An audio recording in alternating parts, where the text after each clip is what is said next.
गीताध्यानम्।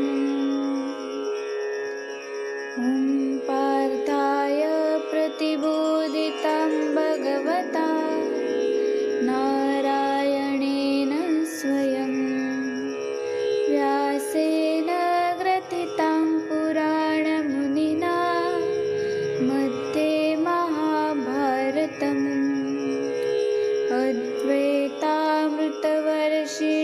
भगवती अष्टादशाध्यायिनी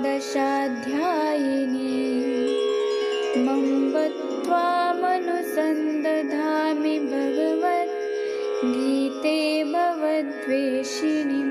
मुखं करोति वाचालं पङ्गुं